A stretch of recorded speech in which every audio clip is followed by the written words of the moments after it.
पहला टेंस है present simple tense. Present tense का पहला टाइप पढ़ेंगे प्रेजेंट सिंपल टेंस, अर्थात सामान्य वर्तमान काल। जो अभी वर्तमान में चल रहा है तो उन सभी जो उनके अंतर्गत जो वाक्य आएंगे वो इसी टेंस में रहेंगे। इस टेंस की पहचान करने के लिए हमको यहाँ देखना जरूरी होता है कि वाक्य के अंत में ता है, ती है, ते है आदि शब्द आ रहे हैं या नहीं।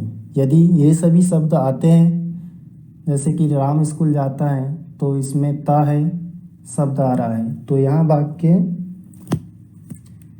प्रेजेंट सिंपल टेंस का होगा। तो इसकी पहचान करने के उपरांत हम इन सभी अलग अलग प्रकार के वाक्यों को किस प्रकार से बना सकते हैं प्रेजेंट सिंपल टेंस में, उनके स्ट्रक्चर को जानेंगे।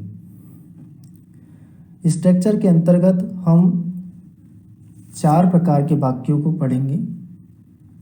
पहला टाइप होगा जिसमें सेंटेंस का अफर्मेटिव सेंटेंस। अफर्मेटिव सेंटेंस को हिंदी में हम सकारात्मक वाक्य बोलते हैं। इसका सूत्र होता है, यह स्ट्रक्चर जो होता है, सब्जेक्ट प्लस मेन वर्ब की फर्स्ट फॉर्म लगती है इसमें, और मेन वर्ब की फर्स्ट फॉर्म के साथ एस, ई, एस या आई एस कंडीशन के अनुसार लगते हैं, और इसके साथ साथ ऑब्जेक्ट और अदर वर्ड्स आते हैं।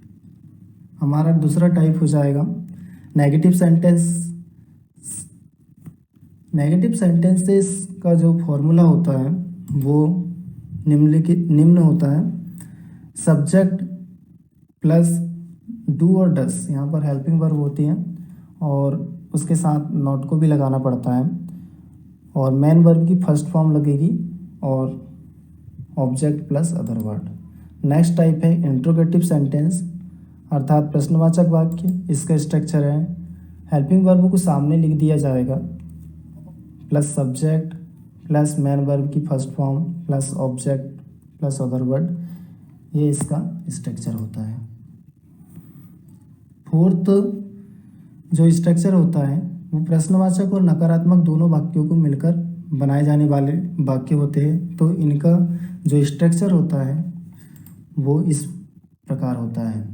डू और डस को सबसे पहले लिख दिया जाता है, plus subject plus not plus main verb की यहाँ भी फर्स्ट फॉर्म लगेगी, plus object plus other word.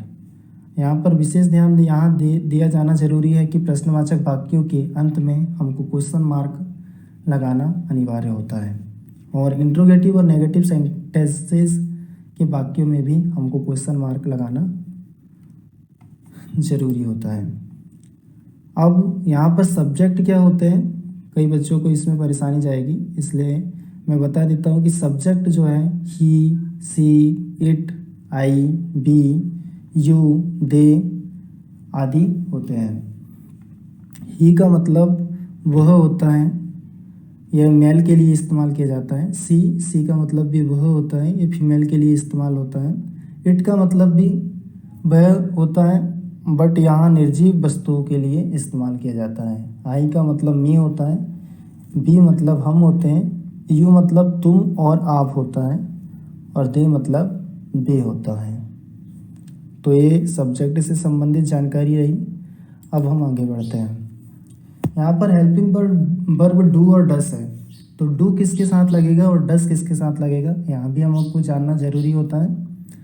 तो डू का इस्तेमाल हम I, we, you, they and plural subject के साथ करते हैं, और डस का इस्तेमाल he, she, it and singular number third person subject के साथ करते हैं। अब मैंने यहाँ बताया था कि जो अफर्मेटिव सेंटेंस है उसमें मेन वर्ब की फर्स्ट फॉर्म के साथ एस, एस और आई एस लगता है। वहाँ कब लगेगा वो इस प्रकार उसको हम समझ सकते हैं। तो जिस भी सब्जेक्ट के साथ हेल्पिंग वर्ब डज लगती है उन्हीं वाक्यों में मेन वर्ब के साथ एस, एस और आई एस लगाया जाता है। तो स्टूडेंट्स, हमने इस प्रकार से इनके स्ट्रक्चर्स को देख लिए, और इसमें एक पॉइंट यहाँ भी याद रखना ज़रूरी है कि नकारात्मक और प्रश्नवाचक वाक्यों अर्थात negative sentences and interrogative sentences में मेन वर्ब में एस, ईएस, आईएस का प्रयोग नहीं किया जाता है। स्टूडेंट्स को यहाँ भी समझना जरूरी है कि वर्ब के कितने फॉर्म होते हैं। तो मैंने यहाँ सिंपल से आपको समझाने के लिए एक चार्ट बना दिया है जिसमें वर्ब के 3 फॉर्म लिखे हैं मैंने। पहला फर्स्ट फॉर्म फर्स्ट कॉलम में, सेकंड फॉर्म सेकंड कॉलम में, और थर्ड फॉर्म थर्ड कॉलम में। जैसे कि हमारी मेन वर्ब गो है, गो का मतलब जाना होता है, तो इसका सेकंड फॉर्म होता है वेंट, और थर्ड फॉर्म होता है इसका गोन। वैसे ही कम मतलब आना, second form came, third form भी कम। नेक्स्ट मेन वर्ब है हमारी मैक, मतलब इसका अर्थ होता है बनाना। सेकंड फॉर्म हो जाता है इसका मैट, और थर्ड फॉर्म भी मैट हो जाता है। कुछ और इस प्रकार की वर्ब मैंने यहाँ पर लिखा हूँ, आप देख सकते हैं। जैसे कि टेक, टेक का अर्थ होता है लेना, सेकंड फॉर्म हो जाएगी टुक, और थर्ड फॉर्म हो जाएगी टेकन। तो स्टूडेंट्स, आप इसको आगे पढ़ भी सकते हैं। हम नेक्स्ट पॉइंट की ओर बढ़ते हैं। हमने स्ट्रक्चर्स के बारे में सीखा। उन स्ट्रक्चर्स से हम किसी भी हिंदी के वाक्य का कैसे ट्रांसलेशन कर सकते हैं वो देखते हैं। जैसे कि मैंने यहाँ पहला वाक्य मैं खेलता हूँ लिया है। यहाँ एक अफर्मेटिव सेंटेंस है, अर्थात हिंदी में सकारात्मक वाक्य। इसको हम लिखेंगे इंग्लिश में आई प्ले। सेकेंड टाइप है मैं नहीं खेलता हूँ, नकारात्मक वाक्य है। यहाँ पर हम सब्जेक्ट लिख देंगे, उसके बाद हेल्पिंग वर्ब लगाएंगे। सब्जेक्ट आई है तो इसके साथ सब हेल्पिंग वर्ब डू लगेगी, और उसके बाद नॉट, और फिर मेन वर्ब का फर्स्ट फॉर्म, मतलब खेलना यहाँ मेन वर्ब है तो उसका फर्स्ट फॉर्म प्ले हो जाएगा। तो इस प्रकार ये वाक्य बनेगा I do not play. Third type होता है हमारा इंट्रोगेटिव सेंटेंस का। तो इसका हिंदी में हो जाएगा मैं खेलता हूँ का इंट्रोगेटिव टाइप सेंटेंस कन्वर्जन, क्या मैं खेलता हूँ। तो यहाँ एक प्रश्नवाचक वाक्य है, इसको हम इस प्रकार से ट्रांसलेट कर सकते हैं डू आई प्ले, और क्वेश्चन मार्क लगा देंगे। हमारा फोर्थ टाइप होता है क्या मैं नहीं खेलता हूँ। यहाँ प्रश्नवाचक नकारात्मक वाक्य का एग्जाम्पल है। इसका इंग्लिश में ट्रांसलेशन हो जाएगा डू आई नॉट प्ले। मैंने कुछ और सेंटेंसेस लिए हैं, जैसे कि सूरज पूरब में उगता है, तो इसका ट्रांसलेशन हो जाएगा, ये एक अफर्मेटिव सेंटेंस है, the sun rises in the east.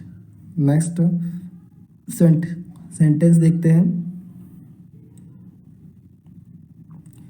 Negative sentence इसी का बनाएंगे, सूरज पूरब में नहीं उगता है, तो इसको हम इंग्लिश में इस प्रकार ट्रांसलेट कर सकते हैं the sun does not rise in the east. इसी का इंट्रोगेटिव सेंटेंस कुछ इस प्रकार हो जाएगा does the sun rise in the east. Next type है इसका, नेक्स्ट सेंटेंस है इंट्रोगेटिव नेगेटिव सेंटेंस। इसका ट्रांसलेशन हो जाएगा does the sun not rise in the east. हमारा नेक्स्ट सेंटेंस है हिंदी में, जिसको हम इस प्रकार लिखा है मैंने यहाँ पर, सागर सुबह 6 बजे घूमने जाता है। ये एक अफर्मेटिव सेंटेंस है, इसका ट्रांसलेशन कुछ इस प्रकार होगा Sagar goes for a walk at 6 AM। इसका नेगेटिव सेंटेंस कुछ इस प्रकार बन जाएगा Sagar does not go for a walk at 6 AM। तो यहाँ सभी स्ट्रक्चर्स हमने जो स्ट्रक्चर्स लिखे उसके अकॉर्डिंग बन रहा है। इंट्रोगेटिव सेंटेंस कुछ इस प्रकार बन जाएगा। हिंदी में इसका इंट्रोगेटिव सेंटेंस इस प्रकार बनेगा क्या सागर सुबह 6 बजे घूमने जाता है, तो इसको इंग्लिश में हम बोलेंगे does Sagar go for a walk at 6 AM। जैसे कि मैंने पहले बता चुका हूँ आपको कि अफर्मेटिव सेंटेंस में क्रिया मेन वर्ब के साथ ES, IS और S आदि लग सकते हैं, बट नेगेटिव सेंटेंस और इंट्रोगेटिव सेंटेंस वगैरह जितने भी टाइप होते हैं उसमें फिर मेन वर्ब के साथ S, ES, IS नहीं लगाया जाता है।